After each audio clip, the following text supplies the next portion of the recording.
Welcome to my new studio. What do you think? So far so good. I'm still getting organised. We're going to do Happy Hips Day 5. Okay? So the good news is you get to have a little lie down. Lying down, get comfortable, spread out your shoulders and have a little roll from side to side to try and sort of spread out your pelvis as if you're trying to make it broader across the mat.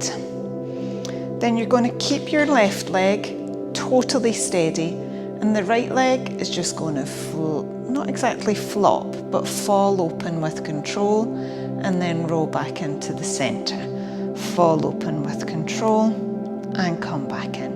Now I just want you to think about rolling the hip in the socket. Let it just turn open as much as is comfortable.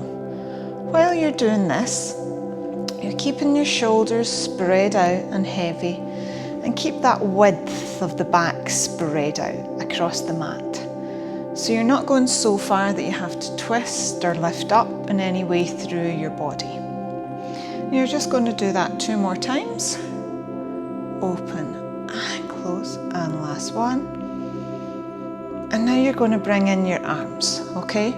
So just one arm, the same as the leg. Let it open and let it close. So it's not going to go all the way down to the floor. Now you're going to have to start doing a little bit of work through your trunk just to stay steady on the floor. But I don't want you to think too much. You're not trying to really, suck in your tummy or do anything severe.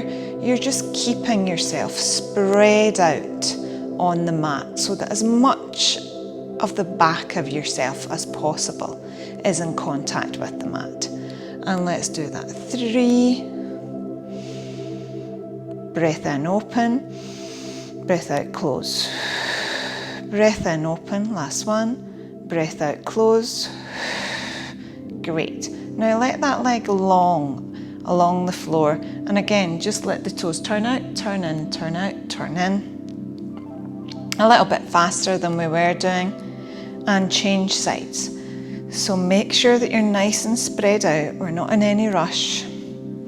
As much of yourself in contact with the floor as possible. Left knee opening up and then coming back in. So I want you to think about a gate opening and then a gate closing, but the gate post is solid, okay? Now if it feels a bit crampy down the back of your leg, just have a stretch, or you can move your heel out or in a bit if you prefer. There's no perfect position. Play around a little bit with it just so that this should feel like you're moving, but nothing horrible that you have to grit your teeth to get through. In fact, it should feel like the floor is really supporting your body.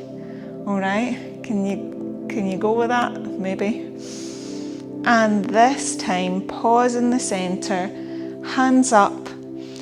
And the right hand is doing the job of being a little measure to make sure that you don't go all over the place. But the left hand will follow the knee, opening through and coming in, and opening through and coming in. And you're going to keep that going just till you feel that you've loosened up a little bit through the shoulder and the hip. I'm going to turn round just to show you what shape you're making. So you're doing this. Now there might be very little movement here, okay? So you can keep it small, no problem. 2 more. Breath in, open. Breath out, close. Let that leg stretch out now. And just let it rock from side to side. Let it all rock. Now your back and your pelvis, your shoulders are still spread out. Maybe even let the hands spread out a little bit.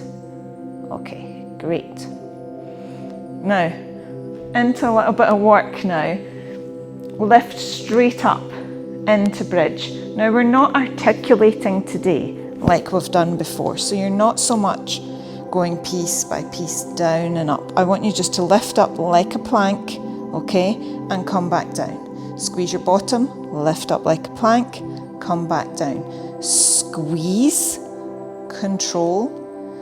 Now, this is when your hamstrings at the back of the thighs might start to complain. And we've got to retrain your body that you're really going to preferentially use the big muscles of your bum because they won't get tired as quickly as your hamstrings. So before you even set off, think, squeeze the bum, the big round muscles of your bum, let them work and come down. But if it just doesn't happen and the hamstrings get very crampy, the only solution is to stop and have a rest, okay? Then, if it releases, you might be able to manage 2 or 3 more reps, see how you feel. And last one. Okay, fantastic. Now if you can, take your right foot over your left knee to cross it over. So you look like this, okay? Now it might look more like this. You might not get much opening out through your knee. No worries, okay? Just take it to where you can. Now for some of us, it's going to feel like we need to open the knee more. And that's okay, but just a little bit of pressure if you want to use your hand to open it. But for most of us, the biggest challenge is going to be getting this to lift up, that we can almost pull under there. So some days it's tighter than others, okay? And you're just holding that stretch. Now all you're going to do is breathe in, look towards me. Breathe out, stay here. Breathe in, look towards the ceiling. Breathe out, stay there. Breathe in, look towards me. And let yourself rest down. Change legs, get to where you need to be, let your knee float up if you want to, breathe in and look away, breathe out, stay there, breathe in, back to the centre, breathe out, look away and replace. Hug all the way up, right up into standing, and you're done. Well, that's my very first go in the new studio. I really should have made a bit of an effort with the hair. Anyway, well done. I hope you managed.